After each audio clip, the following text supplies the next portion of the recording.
Oh, hello, good evening. Welcome. This is Hot Edition. We're live from Ofori-Atta this week, and also live on Kesmi 107.1 in Tamale and beyond. We're live on W93.5 in Wa and beyond. I am Alfred Akrofi this evening here on Hot Edition on 3FM 92.7. Ill health without proof of incapacitation is no excuse to evade justice. That's according to the special prosecutor, the response to the said medical report and also a letter from Ofori-Atta's doctor. So stay with us. We've got details and some reactions on that for you here on Hot Edition on 3FM 92.7. 10 years on, June 3, disaster survivors been sharing their painful memories and a call for civic responsibility.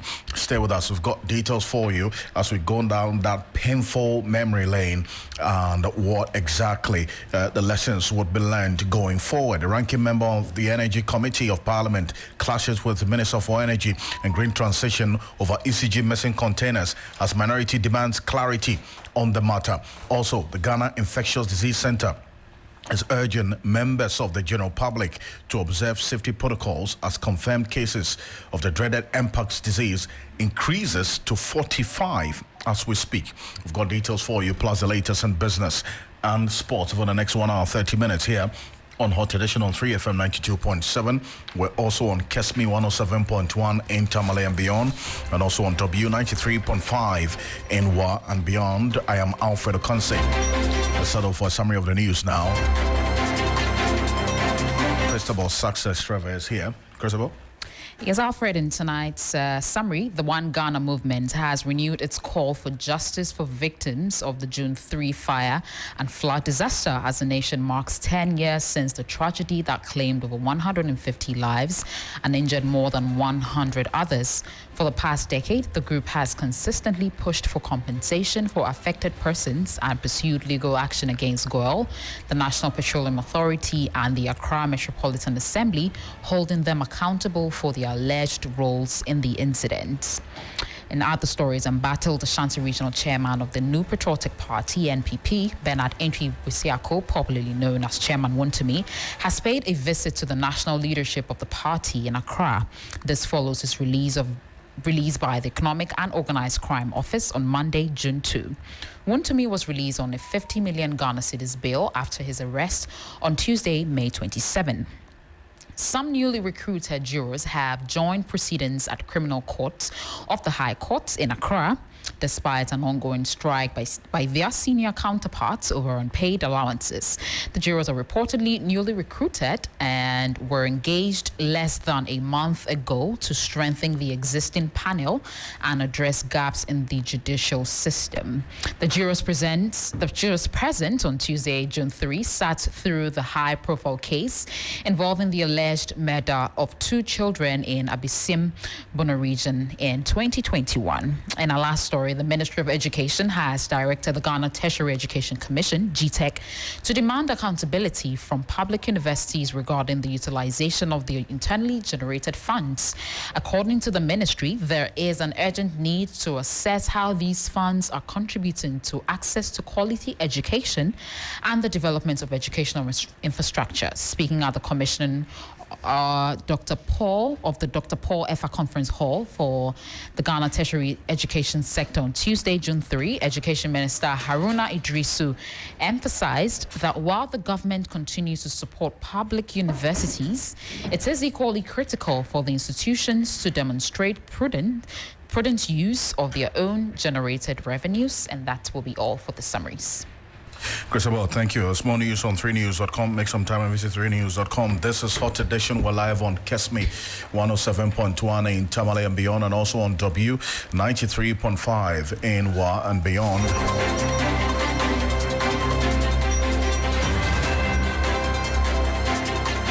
Let's get into the details of the stories right now. Here on Hot Edition, the Office of the Special Prosecutor has firmly denied any knowledge of a purported medical report detailing former Finance Minister Ofori-Atta's ill health and also alleged need for urgent care. Lawyer for Ofori-Atta had claimed that the special prosecutor was formally notified via letter about their client's health status, which they argue makes it impossible for him to submit to physical interrogation by the special prosecutor. The letter, which has since gone viral, outlines the former minister's recent medical examinations and the necessity for specialized tests scheduled for June 13. Now, the release, from what we've seen on the letter, coincided with fallout from the special prosecutor Kezia Jabeng's press conference yesterday, which he denied receiving any medical documentation regarding Ken Ofori-Atta's condition.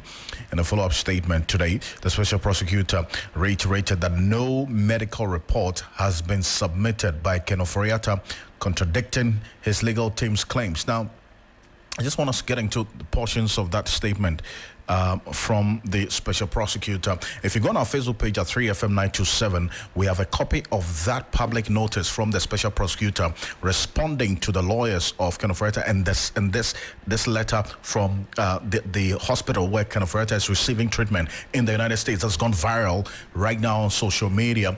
But what does it say? What does the public notice say, Chrisabel?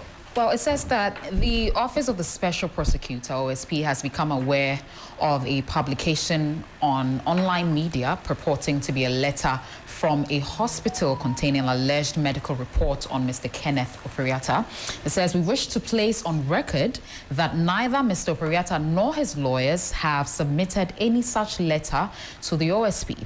The only correspondence received from his legal representatives is a letter notifying the OSP of a change in his medical condition and on their say-so.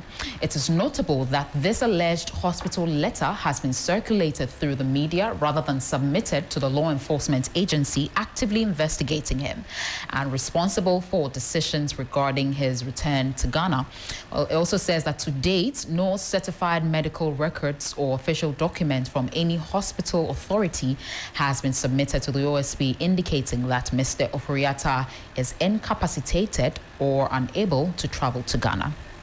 And this was signed June 3, 2025. That's today.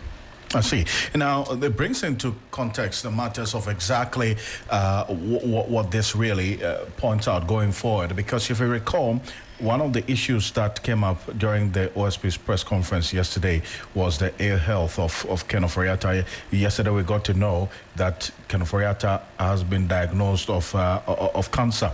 Now, the details of this letter gives further information that it's a prostate cancer.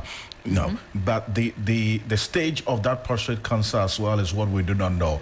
And then I engage Martin Pebo, private legal practitioner, on this matter as to whether the notification of this particular health condition of Ken Ofori-Atta to the special prosecutor that he's now been diagnosed of cancer is not enough for the special prosecutor to have, as it were, not declared him a wanted man, and then also the Interpol red alert issued against or on Ken Ofori-Atta yesterday. And this is what he had to say. Absolutely. They didn't do enough. You see, they didn't do enough. That's why Mr. Jabe asked that, do you know the number of people who walk around with cancer and are managing it? You say, do you know the number of people who walk around with cancer and are managing it? So I'm not a doctor, but from the little we've read around, we have different types of cancer. And even in terms of the potency of it, you hear malignant, malignant, and then you hear benign, and all those things, and at different terms. So it shows the aggression. All these things, you needed to show details, or as you know, God forbid, but is it the aggressive type, the one that Charlie is ravaging, moving very fast, rapidly, causing him harm, and so he needs constant doctor support, etc. Reveal it. I was telling earlier on in this.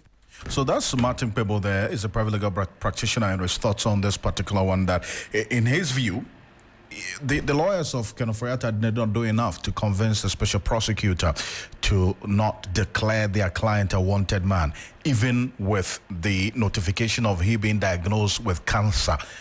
as of yesterday, that the updates that we got from the special prosecutor. Let's stay a bit further on this. And private legal practitioner Lawrence Bwampong-Reko is joining us on the telephone right now. Lawyer Lawrence Bwampong-Reko, thank you so much for joining us here on Health Edition. Thank you, Mr. Ocansey. And greetings to your listeners. Perfect. Appreciate your time. Also being joined by Dr. Victor Doke. He's an international relations expert and also a security analyst. Dr. Doke, appreciate your time. Good evening. Thank you for joining us.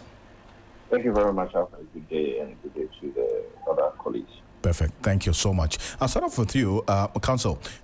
The position of Ofori-Atta's lawyers is that to the extent that, the OSP had knowledge of his latest medical diagnosis, as in he being diagnosed with cancer, he should have then not declared him a wanted man because of that update, and that the OSP is engaged in indecent haste. I don't know what your thoughts is on this. Is it one that you align with Ofori-Atta's lawyers on this? Thank you, Mr. Ocansey. It's difficult for me, right, to agree with the lawyers of Mr. Ofori-Atta. I say so because if you look at the trajectory of this case with OSP, if you recall, when OSP first declared Mr. Ofori-Atta wanted sometime in February, a number of us, said that, look, he should have taken his time and whatever. Then there was communication from these same lawyers, right? And his name was taken from the wanted list. Per the account of OSP, there was this agreement between the lawyers of Mr. Ofori-Atta and OSP. And there was this common agreement that Mr. Ofori-Atta was going to be in the country sometime in May. You get it? Then he will appear before OSP on the second day of June 2025. Now, per the account we heard from OSP yesterday, it was clear that OSP received a letter from the lawyers of Mr. Ofori-Atta sometime on 28th May 2025, about 4 days or so before second. Now, what letter did they furnish Mr. Kisia-Jabin with? Mr. Kisia-Jabin said they only brought a letter stating his medical condition, which he maintains it is their say-so. What he means by that is that the purported medical report or analysis they supplied him with or they furnished him with was not certified by a medical doctor. So, per Mr. Kisia-Jabin, that medical report or whatever, he has his own, disbelief about it, whether it was authored by a medical doctor or otherwise. That is number one. Number two, what has been circulating in the media today, the OSP has come out to issue a disclaimer to it that they were not finished with that medical report. They were giving some information to the current medical condition of Mr. Ofori-Atta. And this is a criminal investigation that they are doing. So if you tell OSP that Mr. Ofori-Atta has this medical condition and you don't give him enough information from a medical doctor, it will be difficult for the OSP to just believe that, oh, you said this as the ones representing him, so I should let it go. Because they knew this way back in February. You get it? So I believe the lawyer should have done more. If they wanted OSP, to exercise some kind of restraint by declaring him wanted, they should have given more information and they should have acted within time. They came too late, if you ask me. The information they gave to Mr. Kisia-Jabin was not enough, and the timing, in my view, was also wrong. I see, and it's a point that, in fact, a number of lawyers who've spoken to also corroborate. But then his lawyers referenced this letter, and Dr. I'm going to come to you. But then, just for the benefit of our listeners who have not seen this letter from Mayo Clinic, that's where Ken Ofori-Atta is reported to be receiving medical treatment as we speak. Now, that letter has gone viral as of this morning. And if you go on our Facebook page right now at 3FM927, we're going to put there right now the Mayo Clinic letter, which has occasioned the response from the special prosecutor that we read earlier. This letter is dated the 15th of May, 2025. And it is addressed to it says, to whom it may concern. And this is from Kenneth Ofori-Atta, Mayo Clinic. It has Kenneth Ofori-Atta there. And it says, Dear Sir, Madam, I am writing to inform you that Mr. Ofori-Atta has undergone an MR-guided biopsy and has been diagnosed with prostate cancer. A surgical intervention has been deemed necessary after the testing and MRI and the biopsy procedures in March 2025. So in this letter, Counsel, that March 2025 letter that detailed that Ken Ofori-Atta was supposed to go through a surgical operation that month, according to this latest letter, it was just an MRI and testing that was done in March that led to the diagnosis of the prostate cancer that he has now having to go through this medical procedure on the 13th of June. The letter continues, as I indicated in my February letter, this surgical procedure has been scheduled for June 13 with Dr. Paras Shah of the Department of Urology, and he says, sees attached letter. It is hoped that a closer date may open up. Following the procedure, Ken Ofori-Atta will require a recovery period before he is able to travel to his home country. So what that actually means is that even after the procedure on June 13, Counsel, he's going to have to stay a bit further. That recovery period has not been prescribed yet in this letter. It says, please feel free to contact me if you require any additional information or have further questions. This is a letter signed by Ahmed Abdurrahim, MD, that's a medical doctor, section of international medicine in Rochester, that is a Mayo Clinic. And his lawyers say that to the extent that this letter indicated that the doctor says he's open to further engagement, the special prosecutor could have engaged the doctor to find out, for instance, when this recovery period will be and when he's likely to return. Does that make sense to you? Mr. Ocansey, it doesn't at all. At all. You see, you just read the content of the letter. Assuming without admitting that this letter is even before special prosecutor, let's first make the point that special prosecutor has issued a public notice that they have not seen this letter, and they also saw it in the social media. But let's make the point that assuming this letter was even furnished to special prosecutor on the 28th, because we know as a fact that special prosecutor said he received a letter from the lawyers on the 28th day of May. Now, look at the content of the letter. In my view, it even indicts Mr. Ofori-Atta. It states that he went for a procedure sometime in where? March. Is that not so? Per the letter. That is the MRI and the biopsy. He did it in March. This means that since March, Mr. Ofori-Atta was aware that he was not going to be able to appear before special prosecutor on 2nd June 2025 because the doctor, per his analysis, had informed him that he has to undergo some medical operation sometime in June. So he knew this information. So the question is, what stopped Mr. Ken Ofori-Atta and his lawyers from bringing this information to the attention of OSP? Do you get the point? Because this letter, okay, the date on it is May 14. But he knew this information in respect of his medical condition per the letter. In March, when he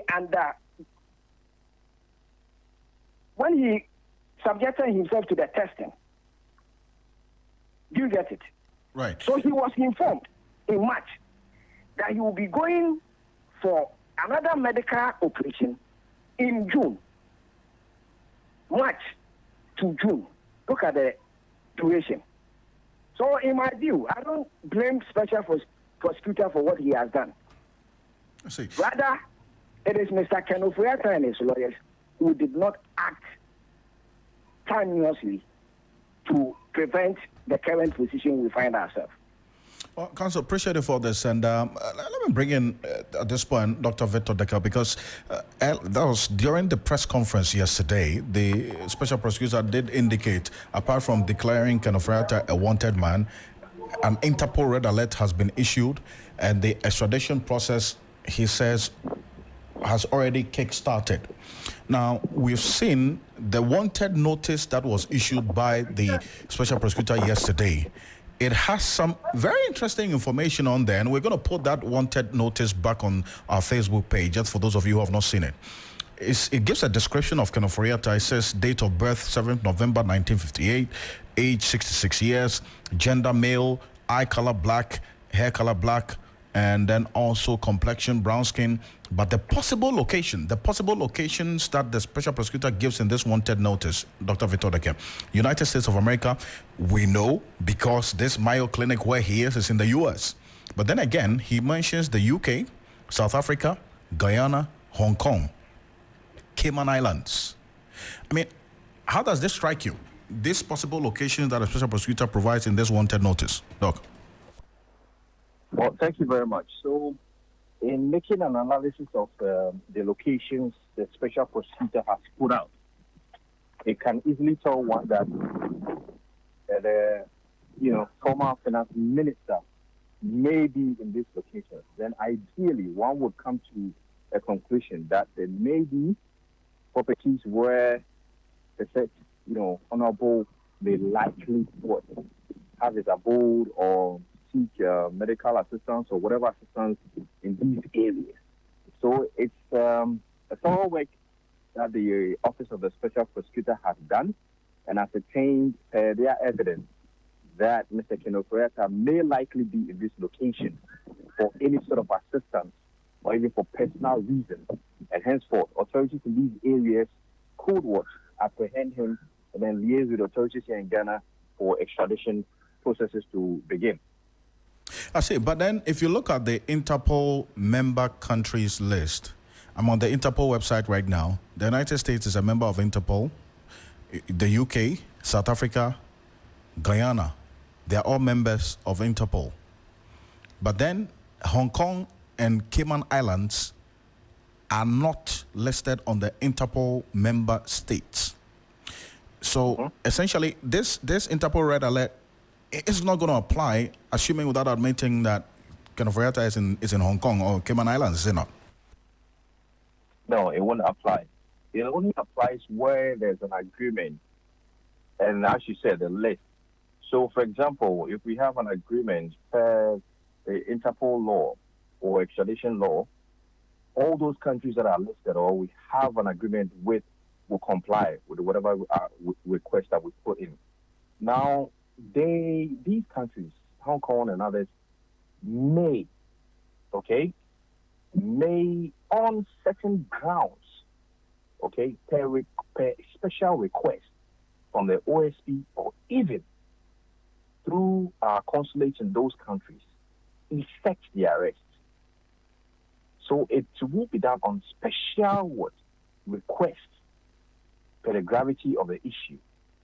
So then, even if Interpol list they are not on, the said person, anybody, can be arrested on special request through our consulate there, working with the local authorities in those countries. I see. It's a very important clarity you put out there because you talk about the request. The special prosecutor's request is that anybody who sees Ken Ofori-Atta in these countries listed should contact authorities. And in fact, he's provided some phone numbers in this wanted notice that he published yesterday.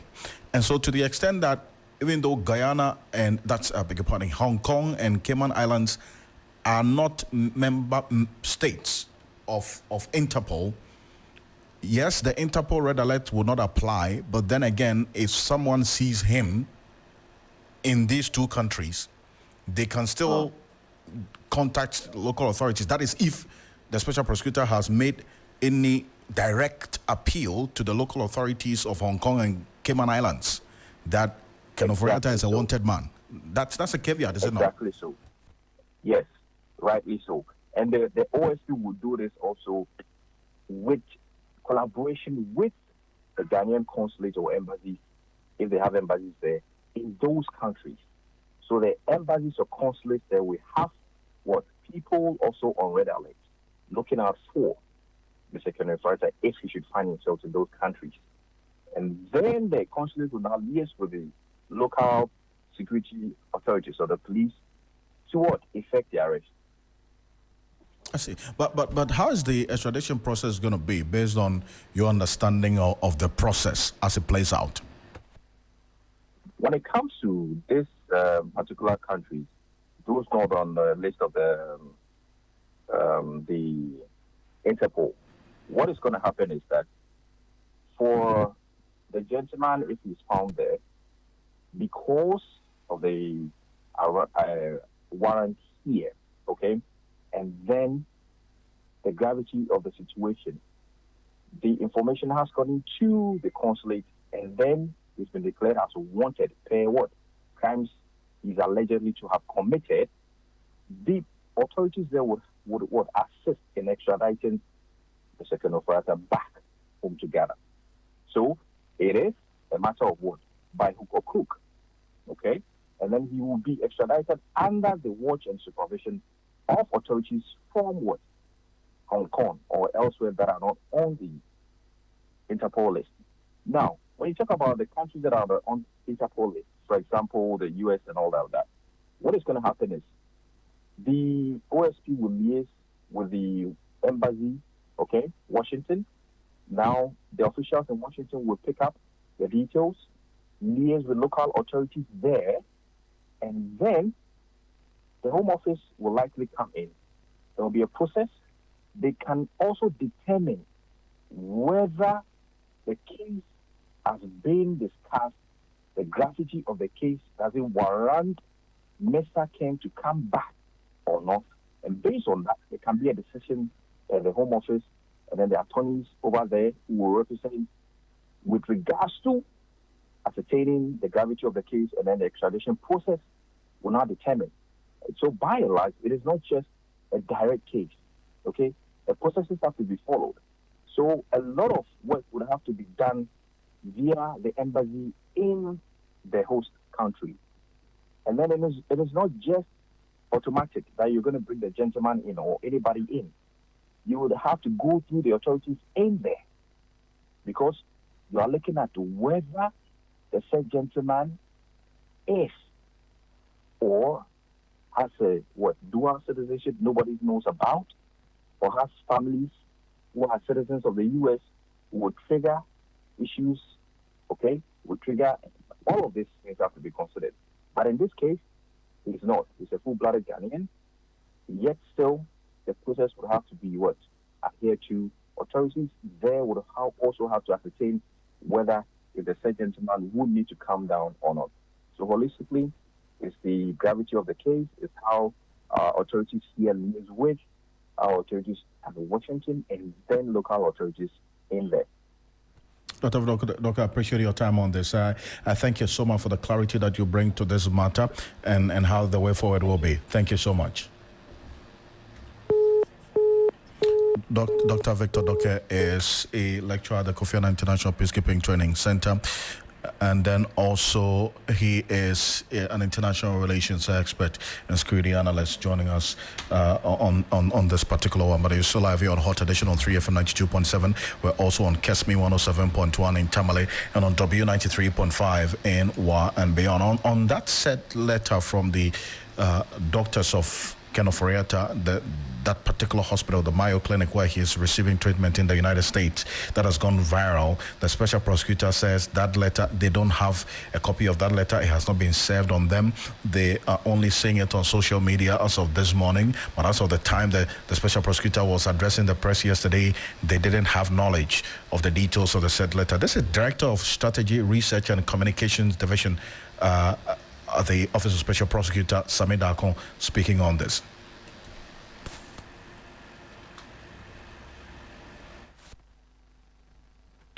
The purported letter being sent around was not submitted to the OSP. It was rather leaked to Assassin Radio and all over the place after the OSP had re-entered him on the wanted list. So if you ask the doctor, he will tell you that from what he has seen, maybe something should have been done, but that's not even the issue. And we're thinking that the media would have put it to him that this letter was not presented to the OSP.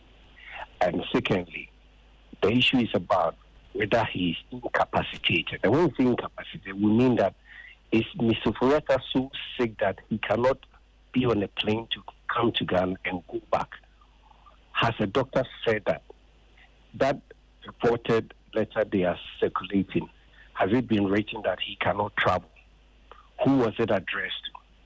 Mr. Ofori-Atta told the whole of Ghana that he was going to have a surgery on 22nd March. Between 22nd March and 28th May, nothing happened. Why did he not come? That's Sami Dakon there, giving some details of the reactions of the special prosecutor on this particular letter from the hospital where Ofori-Atta is receiving treatment. His Director of Strategy, Research and Communications at the Special Prosecutor's Office, Samia Dakon there. You're still live here on Hot Edition. Let's go straight to Parliament because there was a heated argument between the Energy and Green Transition Minister and the Deputy Ranking of the Energy Committee in Parliament over whether the ECG containers were indeed missing or unaccounted for.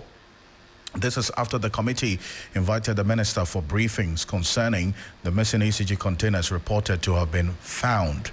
Now, in March 2025, findings by the committee probing the 2,491 missing containers at the port revealed that only 1,134 had been verified, leaving 1,357 untraced. Deputy Ranking of the Mines and Energy Committee, Collins Adumako Mensah, wanted the minister to reconcile whether the containers were missing or unaccounted for. John Jinapo, however, insists that those involved will be held liable. Here are excerpts of what happened at the committee meeting earlier today.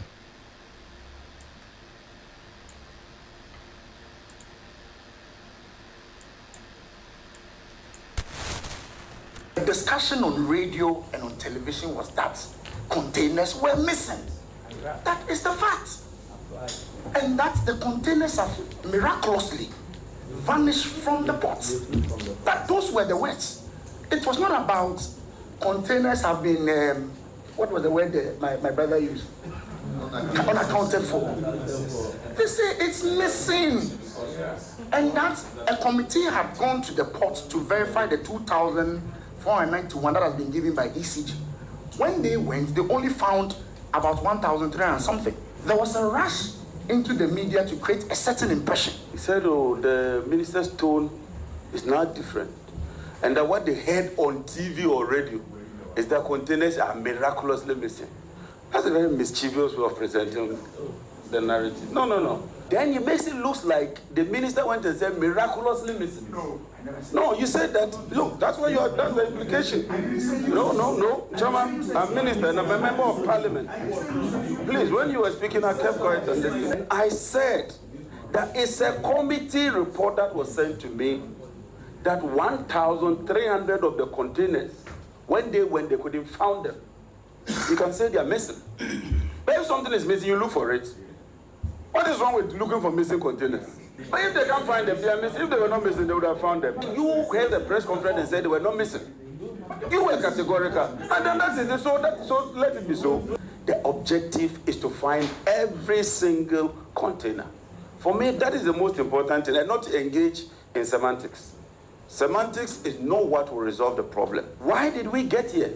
Who slept on the job and allowed such breach, such abuse, such misuse of state resources, that under your supervision, you are supposed to spend 900 and you go spending 8.3 billion, not 1 year, but 2 years. We won't be here. That should be the focus. Under whose supervision did we see this rot? That you do everything through source sourcing without recourse to public procurement authority? This cannot be allowed to stand. Don't fault the minister for working to locate the containers. That is the job of the minister. And even if you find them, that should be commendable. But two, and more importantly, those responsible for this reckless dissipation of state resources ought to be held liable. And I hold the view that they should be held liable. That's John Jonapo. He is the Minister for Energy and Green Transition at the committee meeting earlier today. Now let's go on to the telephone because Richmond Roxon, he speaks for the Energy Ministry, is joining us on the telephone. Mr. Roxon, good evening. Thank you for joining us. Good evening, Alfred. So is it the case that as the deputy ranking on the Mines and Energy Committee, Collins Adama Comenson, was making the point that the minister was clear in his communication about a couple of months ago that these containers were missing. Is it the case that they were missing, as in not at the ports, or they were unaccounted for at the time? You know, Alfred, I don't know why we want to engage in semantics or want to spend valuable time on whether it was unaccounted for, whether it was missing, whether it was misplaced. If you're informed that you have 3,000 containers, and then you have another briefing that says 2,491, and as a minister, you set up a committee to go and audit the number of containers available, and the committee reports back to you that they've only found 1,194, that they are able to account for 1,323. At the end of the day, at the time the committee went there, were the containers available or not? That is the issue. I don't know why we are fixated on that. What we should be looking at is how there have been steps to retrieve every single container that were not accounted for within the period, and the measures that we are putting in place to ensure that, one, this will not happen again, and number two, that is most importantly, you make sure that everybody who played a part in this saga will be punished for whatever action they took. That is what we should channel our energies into. Unfortunately, I think that the minority wants, I don't know, for some reason to score some political point by saying it wasn't missing. At the time the committee went there, were the containers available or not? And the answer is obvious for everybody to know.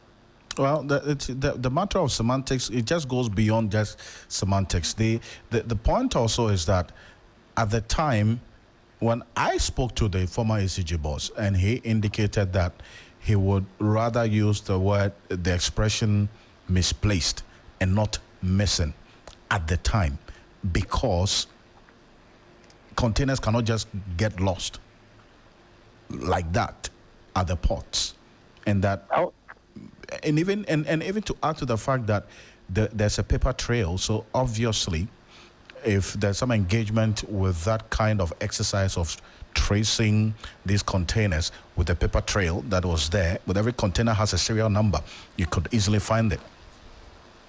Alfred, like you mentioned, isn't that an admission by the former ECG MD that the containers were not available, whether they were missing, they were misplaced? Were they there at the time the accounting was being done? No. So, as I said, we shouldn't focus our energies on the semantics. They were missing, they were misplaced. No. At the time, the briefing the minister got was that there were 3,000 containers during the transition period. The subsequent briefing was that there was 2,491 containers. And when the committee that the minister set up went to validate or to do the physical count, those containers were not available. And that will be the focus. For me, the most important thing is that every single container out there should be retrieved. ECG itself says they had 2,491.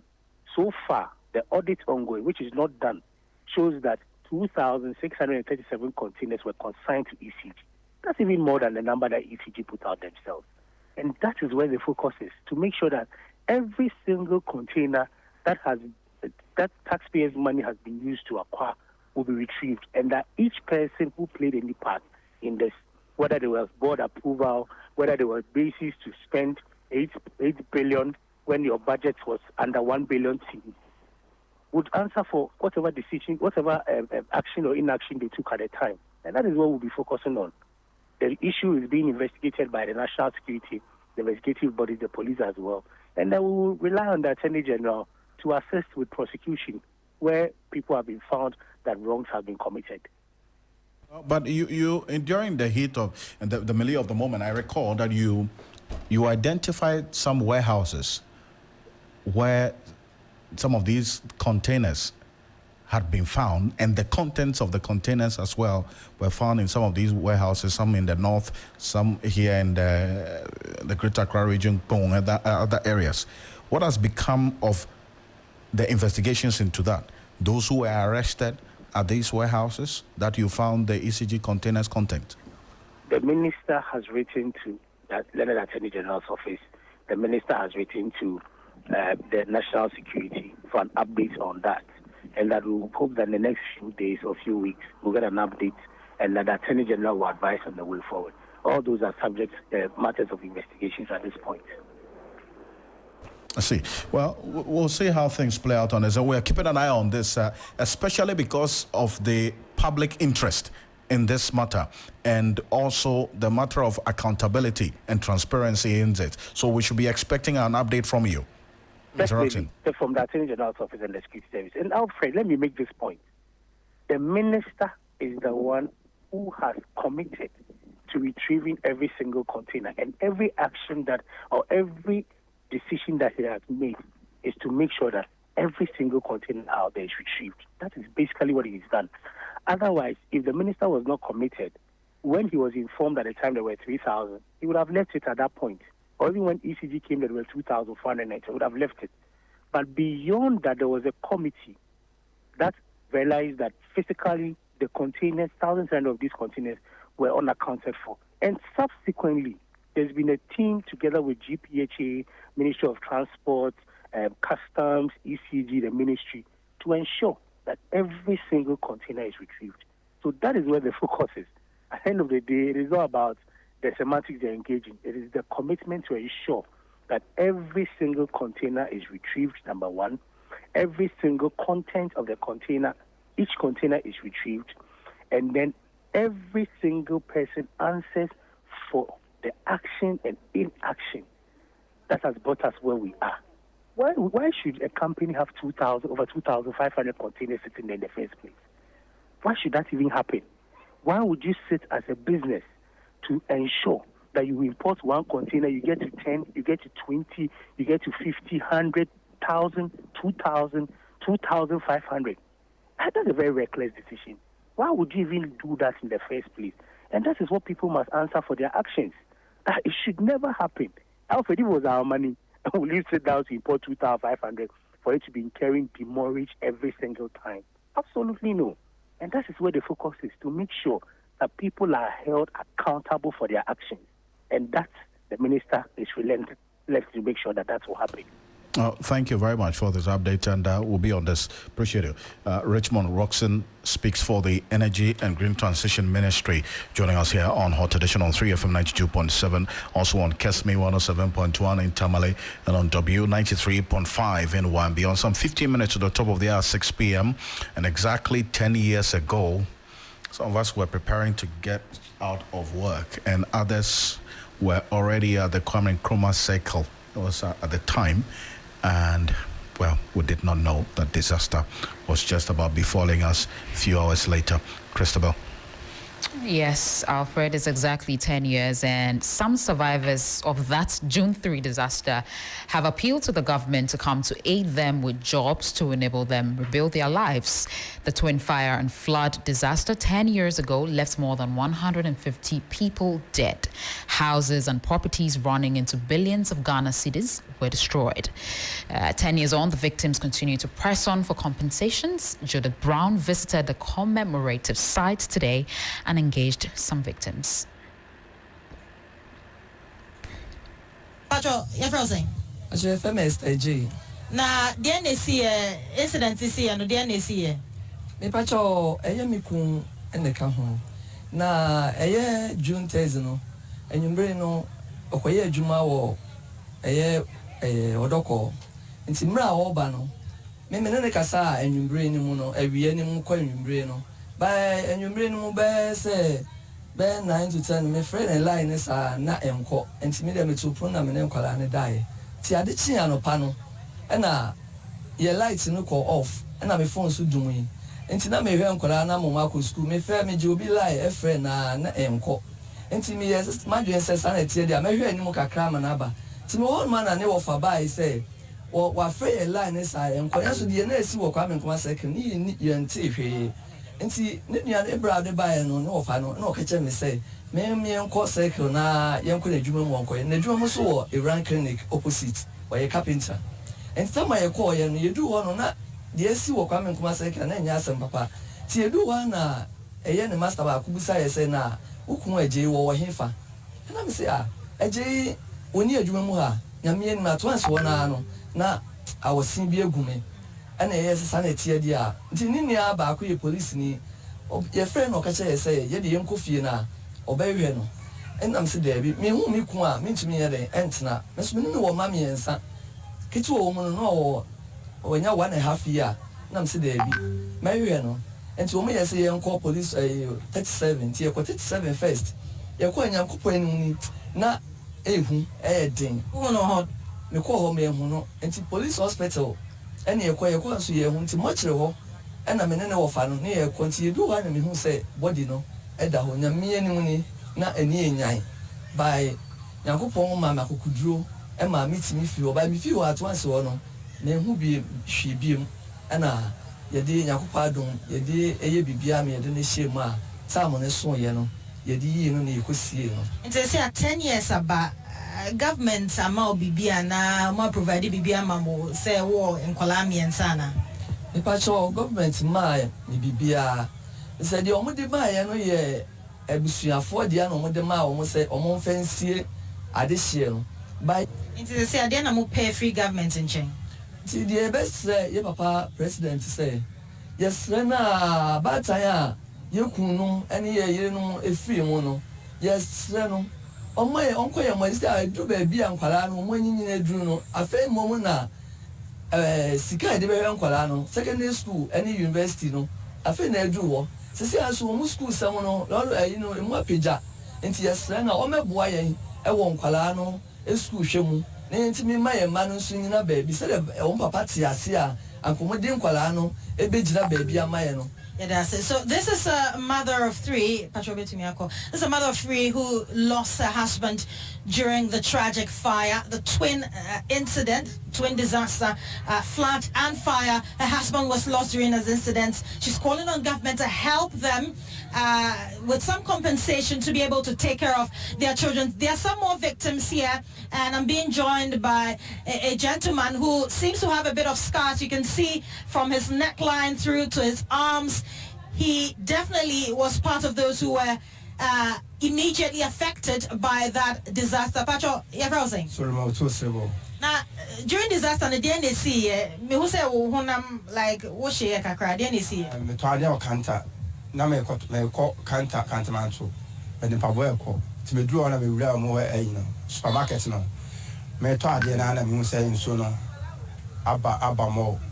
Nti me breki kakra ti afei no. Na eba mo nti nso no ugina ma ene fu we ne no diesel no amix nti ugina ma na body na wo nso no na hyehyew na fu we na amix nso no ene diesel ne so tani ti be jira ha na fire no tenda na ye na fire no be to nso no nti na sɛ de ase ayɛ no wogyina nsuo no mu na wokɔ w'anim a nsuo no atwe akɔ ana wogyina mu so a ɛgya no so ɔhyɛw nti meyɛ sɛ ne de ayɛ ne de ɛyɛ do and die nti mefa nsuo no mu saa mene gya ne saa tu baabi a ɛgya ne nnie no nti hɔ ara na maa bi pagyaa me too ne kaa mu ɛde me kɔɔ 37 wɔ adeɛ kyerɛ na President Mahama baa no sɛ wafa hospital no wafa obiara ho ka nti hospital no yɛntwea hwee nti akyire na ɔyɛɛ sɛ wɔbɛtwa sika bi de ama yɛn compensation bi na ɔde ama yɛn ɛfiri hɔ no yɛmu de star yɛ yɛkɔɛ no compensation na yɛnsa nka hwee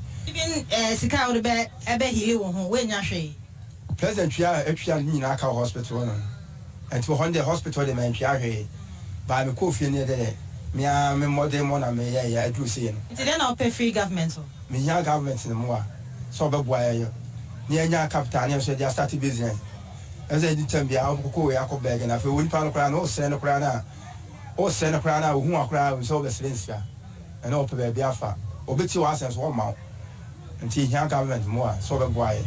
Thank you very much, Inti. So this is a young man who was affected, as I said, by the fire. He used to sell clothing and shoes at Kantamanto. He says that his business was destroyed. He was burnt as well. But although government covered the entire cost of his medical bills, he did not receive any other compensation in terms of his business and livelihood afterwards. And so these are some of the stories that we've heard right here from Seko, opposite Vienna City, where victims, as I said earlier, have gathered calling on government for compensation. That's Judith Brown's report there, recalling all that has happened over the last 10 years. The fundamental question is what has to be done to ensure that we do not have this repeated. We certainly have to ensure that this is not repeated again and brought upon us.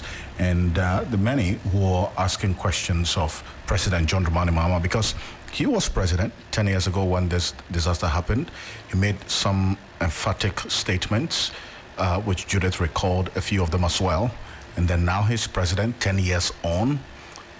The demand by likes of Engineer Mahama Abdullahi is to the effect that measures and policies have to be put in place to ensure that this does not recur. We've had instances of floods in the last few weeks gone by when the rains set in. The Ghana Meteorological Agency says we're going to have more rains in the coming weeks. These flood-prone areas, what is being done to ensure that we have bigger drains and other measures put in place to mitigate the flooding situation? That's one that we're going to keep an eye on. But while we are at it, there's a new report by ActionAid, which we want to get into right now, Chrisabel. Yes, and it reveals a growing crisis in Ghana's public sector, where severe budget cuts are placing unprecedented strain on education and health services, leaving workers overwhelmed and communities underserved. It is titled The Human Cost of Public Cuts in Africa. This report highlights a toll of austerity measures across 6 African countries, with data from Ghana painting a particular bleak picture. Overstretched teachers, underpaid health workers, rising user costs, and crumbling service infrastructure. In particular, the report indicates 84% of all teachers surveyed reported a drop in real income of between 10 and 50% since 2020, while 97% of health workers describe their wages as insufficient to cover rent, food, and household expenses. Alfred. Well, we're going to get a bit more into this. Eugenia Ayagiba is the focal person in charge of economic justice and women's rights at ActionAid Ghana. Is going to be joining us right after this quick break when we go for the business news and the sports news here on Hot Edition on 3FM 92.7. Stay with us. Hello, Ghana. It's a new year and Bills Microcredit is here to support your dreams. If you're not working but want to start a business, don't let money stop you. With just your Ghana card, you can get a loan to turn your ideas into reality. Already running a business? Need more capital? Or are you a salary worker looking for extra funds? Bills offers fast and easy loans with no collateral, no deposit, and no SUSI savings required. Wherever you are, whatever you need, Bills Bills makes it happen. Call Bills Microcredit today. Call 0596 920 833 or 0302 200 390 and get started. Bills is licensed and regulated by the Bank of Ghana. Bills, financing your needs. Terms and conditions apply.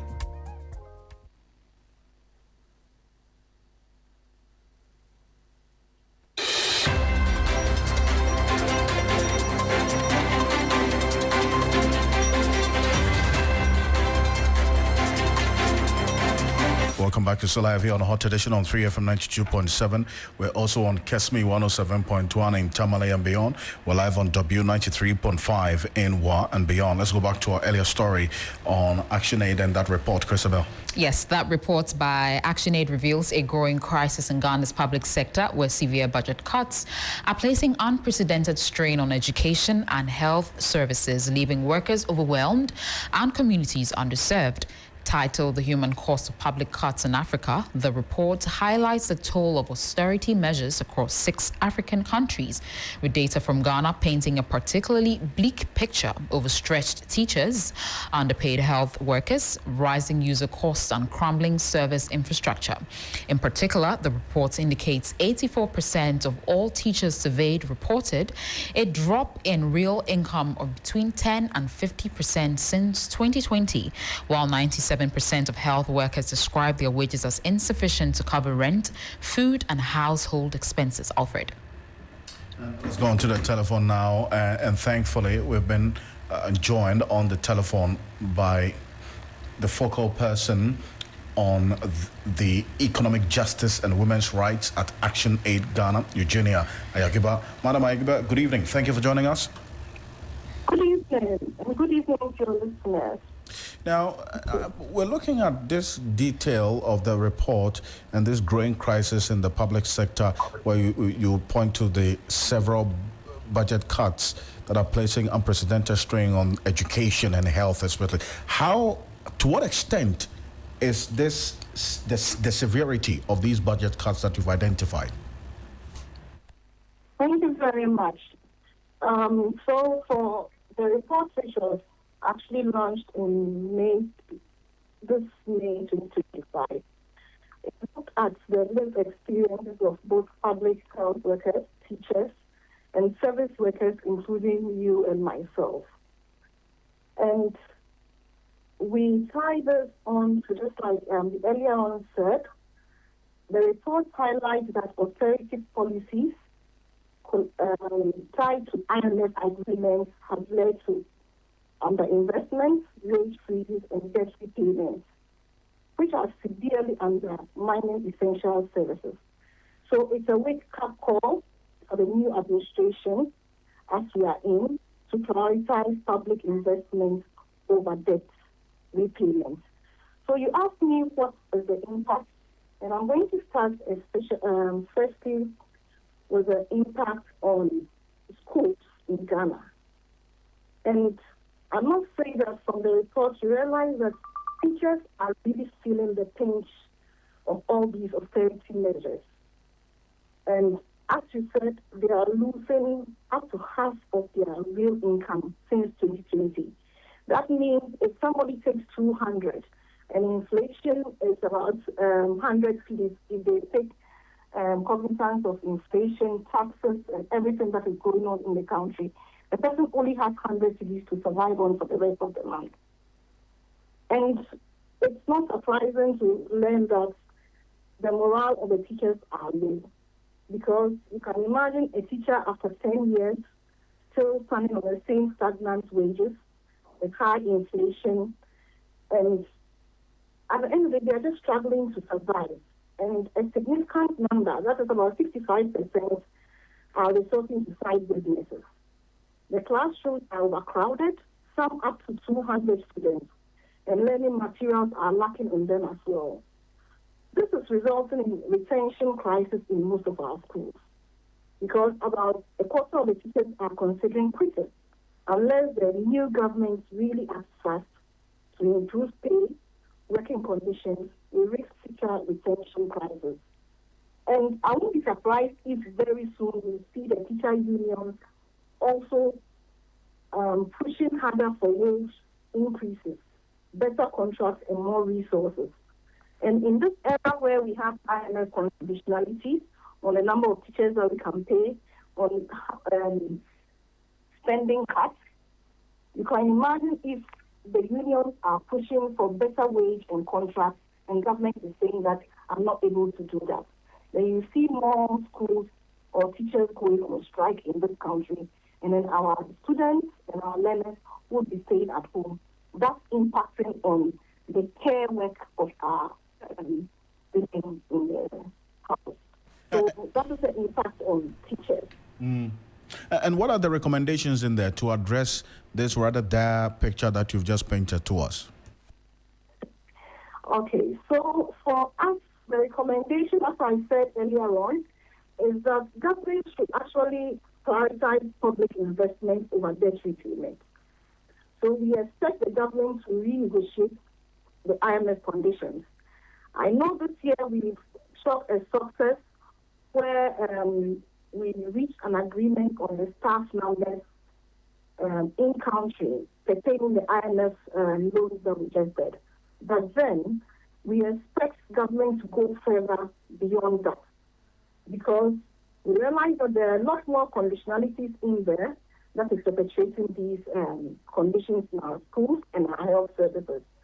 We are expecting government to enforce progressive taxation to raise revenue. That is, those who are earning more should pay more. The incentives that we give to corporations and other organizations, can we look at them and look at even in one country how we can look at taxes for our local economy, our local companies, and then small farmers. And then we are also asking that government should restore critical education and health services funding.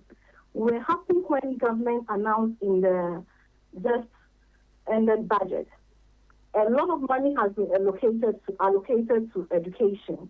We are expecting that the funding will really go into the education sector, meaning they will release the money to them and it will not just be an allocation on paper.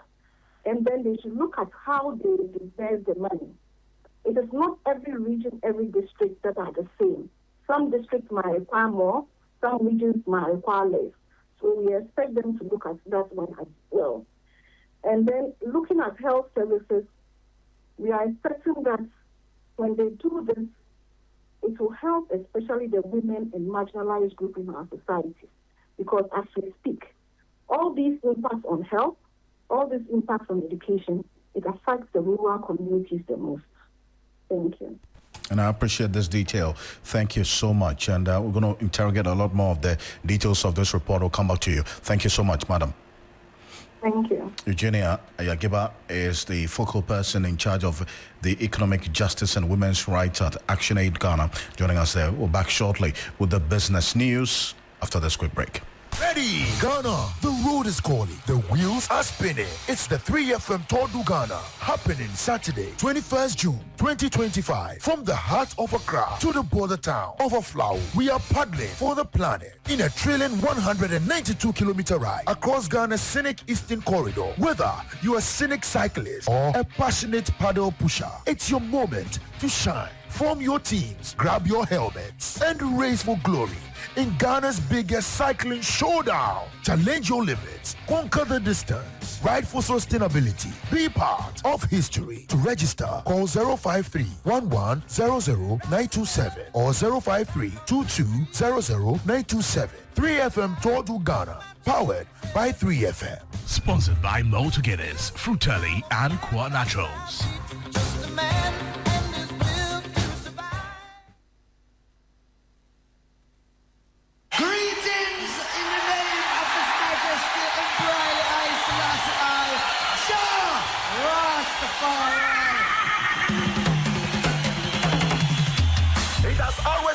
A journey of Pan-Africanism and consciousness. It is your regular taxi driver with the urban blend and 3FM 92.7 in living stereo every day, Monday to Friday from 12:30 p.m. till 3 p.m. This is the show everybody listens to, so your business will certainly do well here. My name, Black Rasta. I am the rootical, heatical, Don Gargan, Mua Fire. Come forward.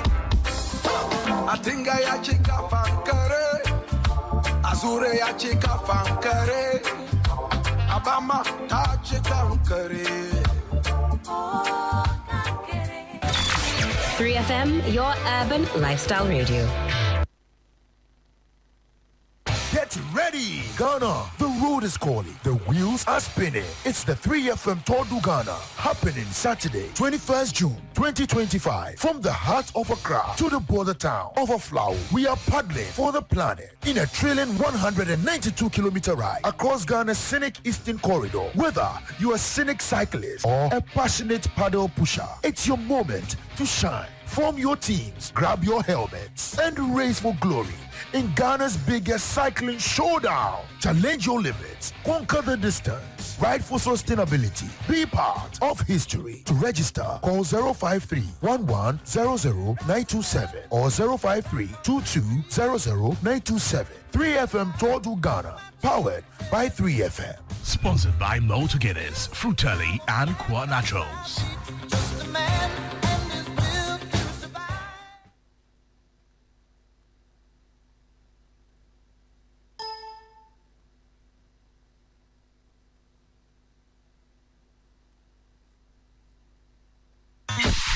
Accra, Ghana, Africa, and worldwide. Join us on Inspirational Gospel Mix this and every Sunday, 8 p.m. to 10 p.m. Get ready for the revolution. Come on, what you say now?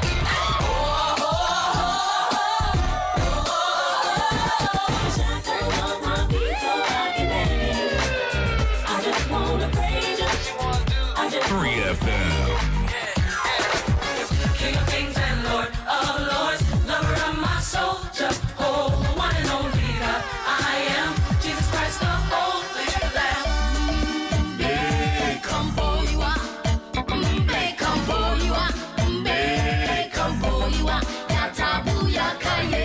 What is your favorite scripture? Well, my favorite scripture is Romans 8:28, and it says, all things work together for the good to them that love the Lord. Kwame, that is absolutely my favorite scripture.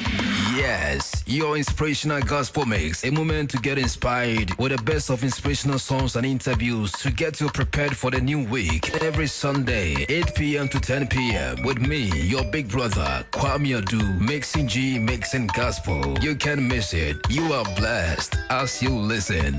3FM 92.7. 3FM 92.7. Accra gets busy on this frequency. 92.7 3FM.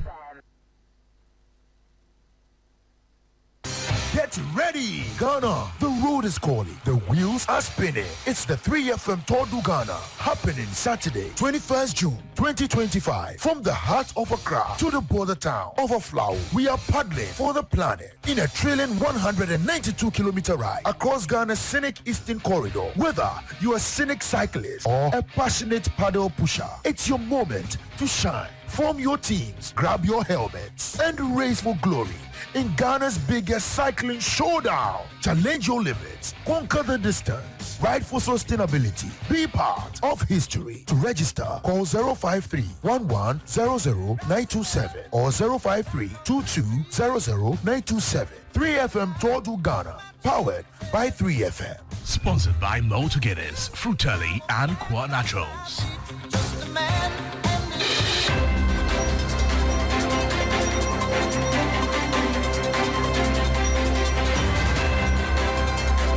Hello there, good evening and welcome to the business segment here on Hot Edition 3FM 92.7. Coming up, Bank of Ghana moves to curb online loan abuses with new digital lending rules by August 2025 to protect borrowers who fall prey to quick loans. I am Michael Obodu. Details coming up shortly. Please stay.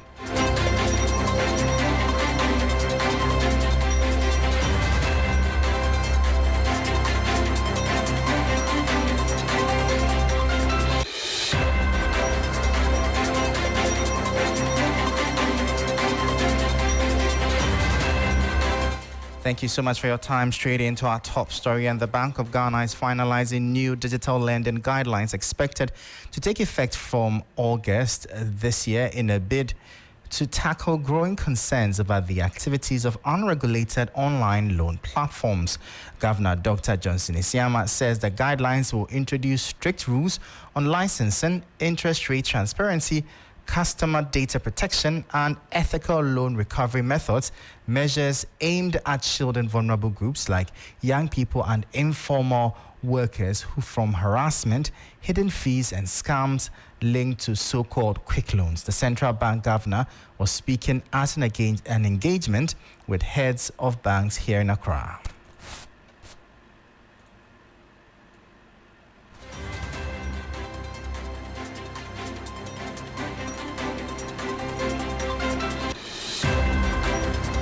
There are too many Ghanaians, especially young people and informal workers that are being lured by online lending platforms that make bold promises, often only to turn around and trap them in cycles of hidden fees, harassment, or even worse. We have received reports of individuals being threatened, in some cases, individuals being shamed, or individuals being scammed, all under the guise of assessing what they call quick loans. We cannot allow this to continue, and so we want to put an end to this. The upcoming guideline will bring clear, enforceable standards to both bank-led and non-bank digital lending models. The guidelines will set rules around, for example, licensing and authorization, but also disclosure and interest rate transparency, issues about data protection and customer privacy, and finally, ethical recovery and collection practices. That was Governor of the Bank of Ghana, Dr. Johnson Isiama speaking. Now, Ghana has earned more than $1.1 billion in foreign exchange from the first full month of the operations under its recently launched Gold Board Gold Purchase Program. Finance Minister Dr. Kasiel Atto-Forsing has revealed the revenue came from the purchase and export of over 11 tons of gold, which Dr. Forsing said is contributing to the stabilization of the cedi and ensuring Ghana secures greater value from its mineral resources. He made the remarks in Accra on Monday, June 2, 2025, during the inauguration of the newly constituted Board of Directors of the Minerals Income Investment Fund, MIF. The Gold Board initiative, officially established on April 2, 2025, aims to restructure and streamline Ghana's precious minerals trading ecosystem. According to the Finance Minister, it forms part of wider government efforts to strengthen regulation within the mining industry and boost the country's share of mineral wealth. Meanwhile, the path of sustainable gold mining in Ghana hinges on strong organization and regulation, according to industry players in the gold value chain. Speaking to 3 Business, Managing Director and CEO of India Gold Metaverse, Lamont Rutan, emphasized that a central authority like the newly established Ghana Gold Board is crucial for transitioning the industry from problematic practices to a more responsible and beneficial system.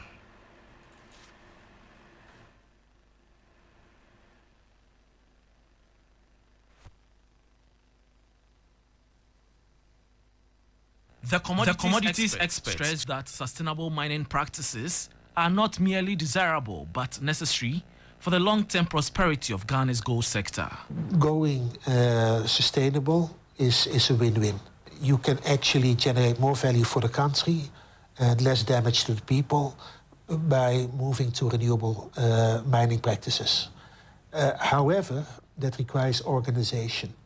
It doesn't happen automatically. If you want, it's a prisoner's dilemma type issue, where you need something like a central authority, like the Gold Boards. While acknowledging that Gold Board's operation will undoubtedly face challenges, Lamont Rutan noted that the new institution must prove its efficacy and ensure the system works. Well, they have to prove themselves, really. They have an enormous potential, but they have to keep up their work. This is not something that is... You can't change existing practices overnight. Communities need to be educated. They need to develop trust. I mean, at the end of the day, a big problem in better organizing the gold sector is how do you develop trust in new systems?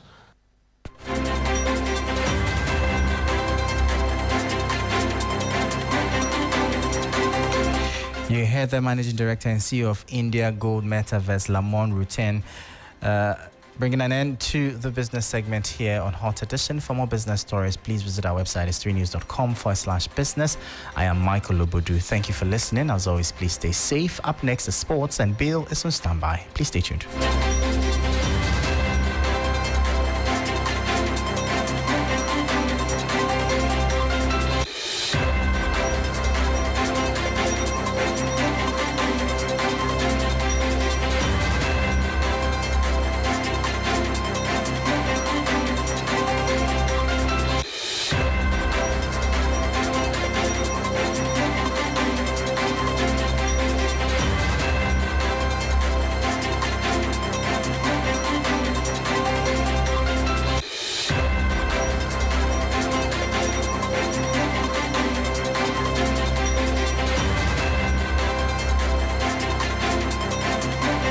Hello there, good evening and welcome to the sports segment here on the 3FM Hot Edition. My name is Bill Lishen.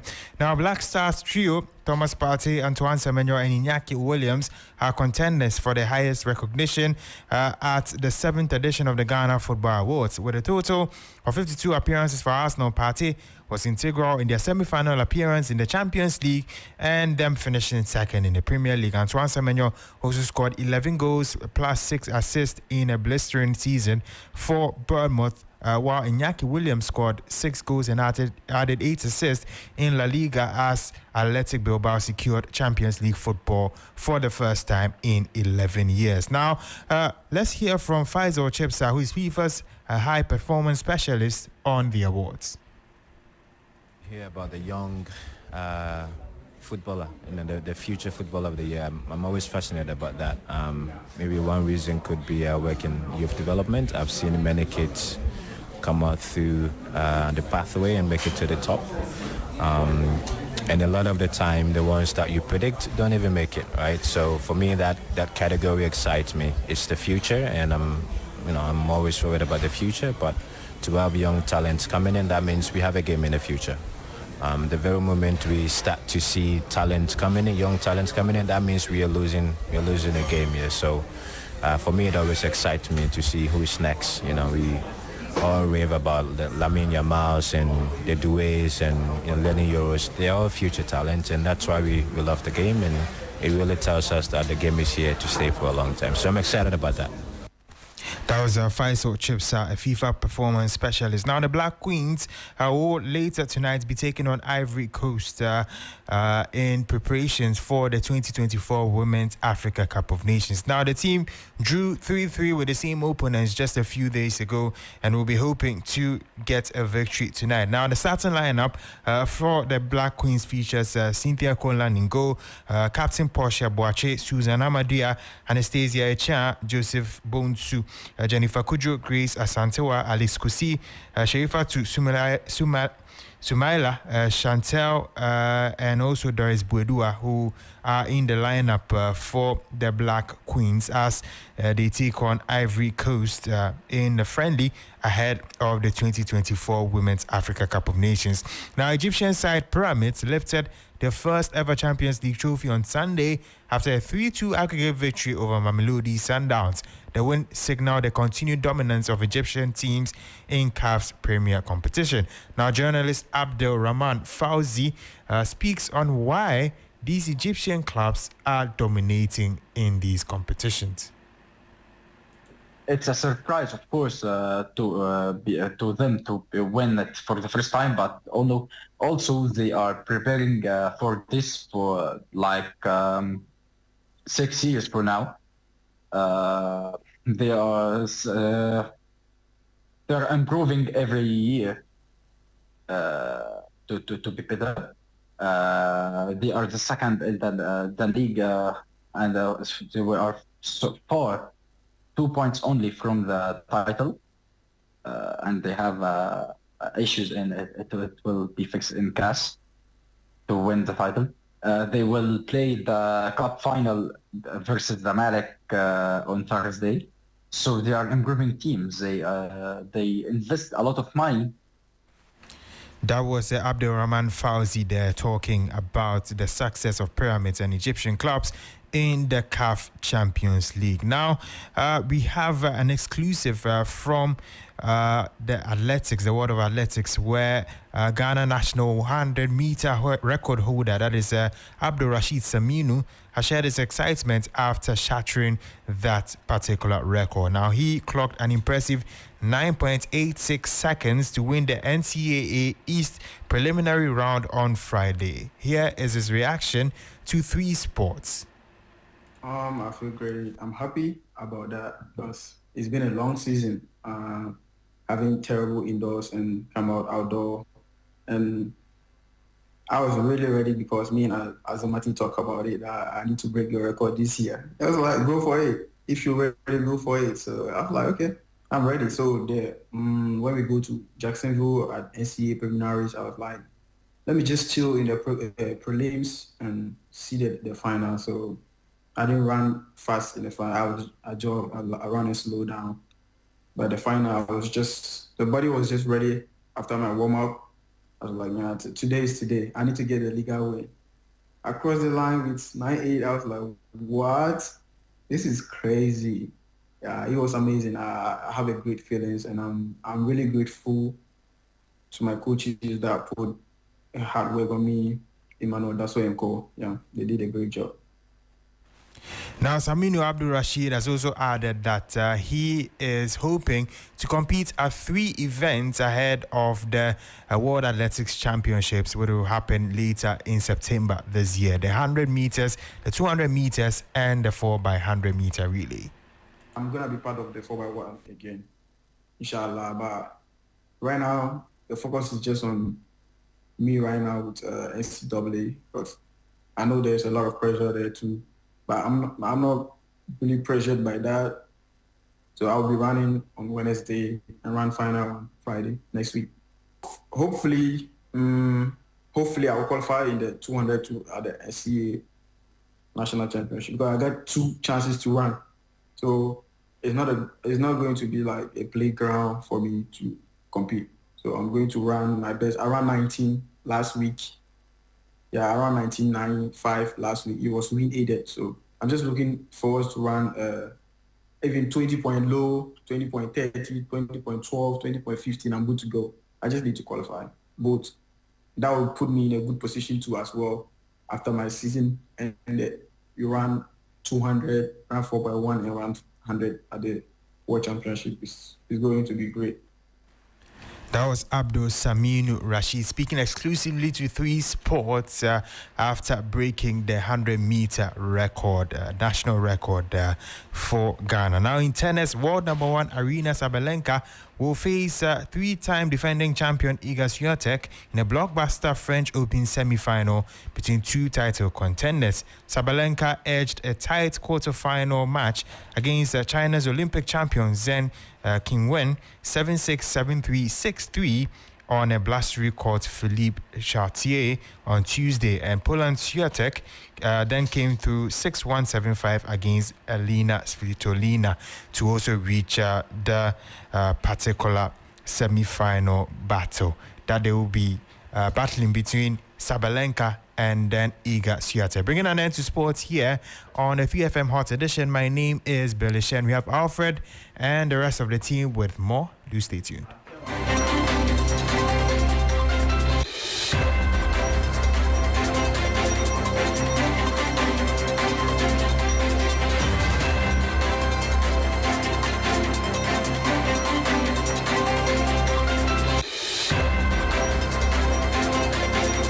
Thank you, Bill Eshen. Also live here on Hot Edition on 3FM 92.7. Gone by was the sports news. There's more news on 3 Sports across all social media platforms. Make some time. Visit 3 Sports.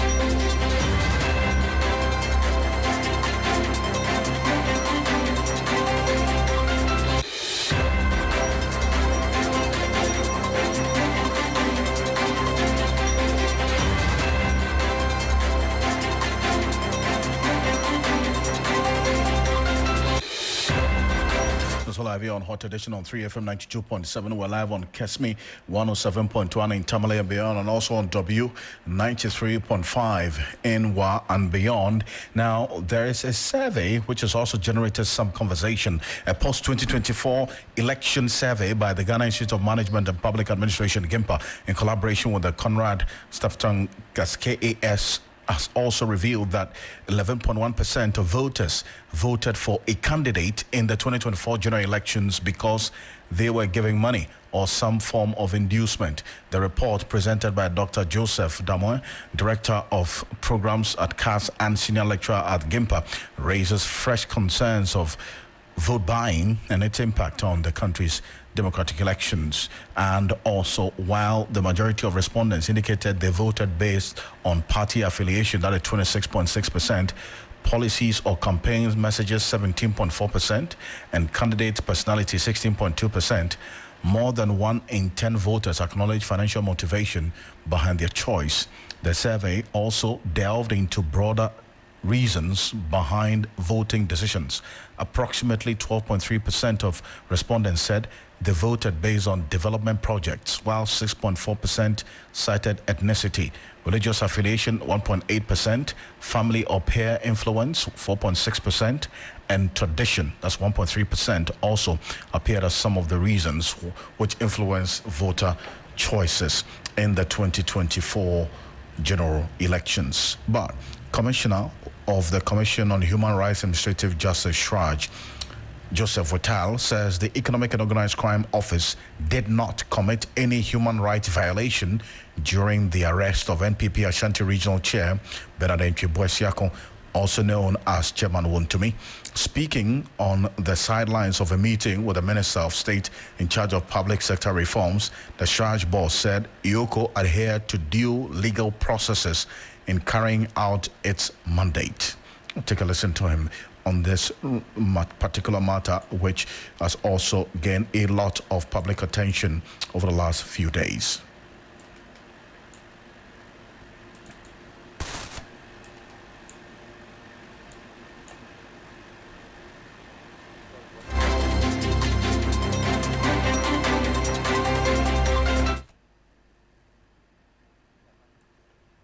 Clearly, IOCO administratively did the right thing. Any of us is subject to arrest at any given time. And they have the powers of the police. They arrested him. There has been a delay.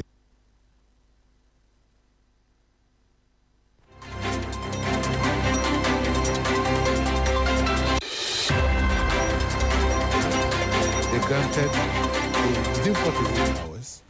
It is the nature of the conditions of the bail that has delayed the release of the chairperson of the MPP in Ashanti region. I must say, gravity of the charges will determine the size of the bail. And so once the charges are not yet out, nobody can hazard. So I want to believe that they did the right thing. And I think his lawyer kept saying that IOCO has done well. They have done nothing that we should take them on.